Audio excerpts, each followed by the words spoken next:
वर्ष 1986 में राष्ट्रपति ज्ञानी जैल सिंह द्वारा भारतीय डाक संशोधन विधेयक के संदर्भ में पॉकेट वीटो, जिसे जेबी वीटो भी कहते हैं, का प्रयोग किया गया था। नए राज्यों के निर्माण, सीमा परिवर्तन आदि से संबंधित विधेयक, धन विधेयक, संचित निधि से व्यय से संबंधित विधेयक आदि राष्ट्रपति की पूर्व अनुमति से ही सदन में पेश किए जाते हैं। अनुच्छेद 80 के अनुसार राष्ट्रपति कला, विज्ञान, साहित्य, समाज सेवा में विशेष अनुभव एवं ज्ञान रखने वाले व्यक्तियों में से 12 सदस्यों को राज्यसभा में मनोनीत कर सकता है। लोकसभा में आंग्ल भारतीय सदस्यों का पर्याप्त प्रतिनिधित्व न होने की स्थिति में राष्ट्रपति अनुच्छेद 331 के द्वारा 2 आंग्ल भारतीय सदस्यों को लोकसभा में मनोनीत करता है। और अब एक नज़र राष्ट्रपति की अध्यादेश की शक्तियों पर। अनुच्छेद 123 के अंतर्गत राष्ट्रपति को अधिकार है कि वह अध्यादेश जारी कर सकता है। राष्ट्रपति को अध्यादेश बनाने की शक्ति तभी होती है जब दोनों में से किसी एक सदन का सत्रावसान हो गया है या वह अन्यथा सत्र में नहीं है और इसलिए संसद द्वारा विधि अधिनियमित करना संभव नहीं है। इसका प्रभाव भी संसद द्वारा निर्मित कानून की तरह होता है और संसद सत्र के शुरू होने के 6 सप्ताह तक रहता है। यह अध्यादेश संसद सत्र के पुनः शुरू होने के 6 सप्ताह के भीतर संसद द्वारा अनुमोदित होना आवश्यक है। अध्यादेश को किसी भी समय राष्ट्रपति द्वारा वापस लिया जा सकता है। और आइए अब समझते हैं राष्ट्रपति की क्षमादान की शक्ति को।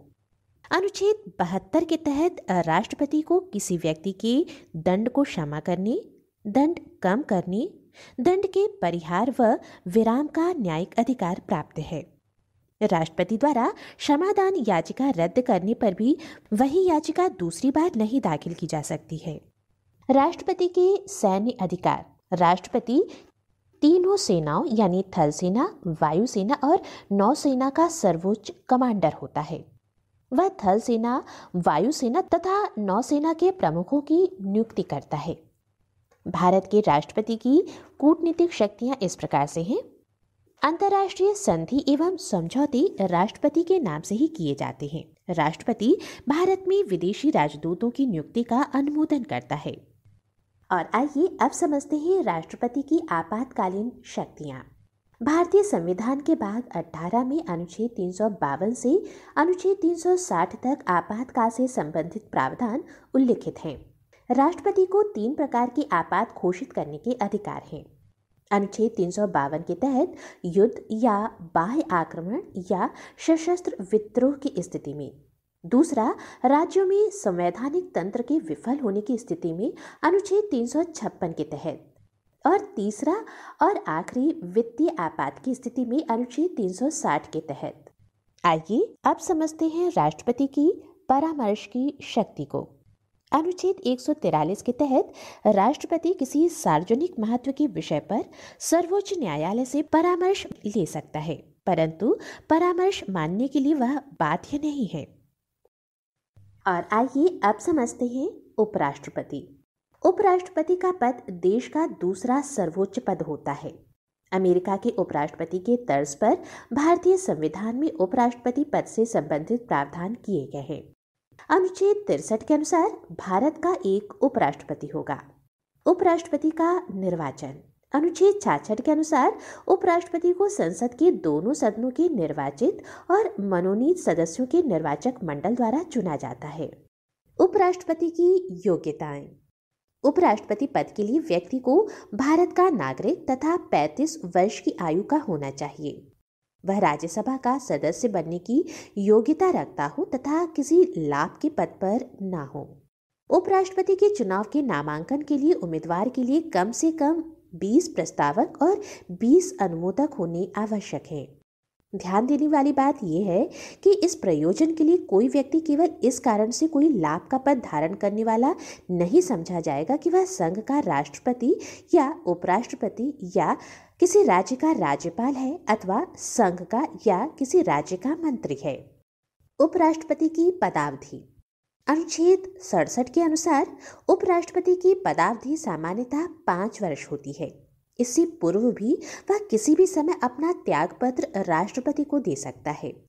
उपराष्ट्रपति को राज्यसभा के कुल सदस्यों के बहुमत द्वारा संकल्प पारित कर हटाया जा सकता है। इसे लोकसभा की सहमति आवश्यक है। इसके लिए 14 दिन पूर्व में लिखित सूचना देना अनिवार्य है। उपराष्ट्रपति की शपथ। अनुच्छेद 69 के अनुसार उपराष्ट्रपति को उसके पद की शपथ राष्ट्रपति अथवा राष्ट्रपति द्वारा नियुक्त व्यक्ति द्वारा दिलवाई जाती है। उपराष्ट्रपति का वेतन। उपराष्ट्रपति को राज्यसभा के सभापति का वेतन तथा भत्ता प्रदान किया जाता है।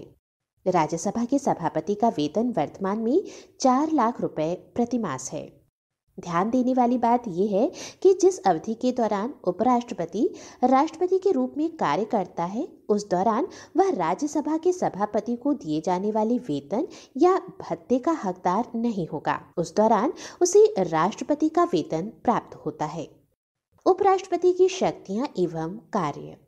उपराष्ट्रपति राज्यसभा का पदेन सभापति होता है। अनुच्छेद 64 एवं 89 के अनुसार उपराष्ट्रपति राज्यसभा का सदस्य नहीं होता, इसलिए किसी विषय पर मत देने का अधिकार उसे नहीं होता, परंतु बराबर मतों की स्थिति में वह निर्णायक मत देता है।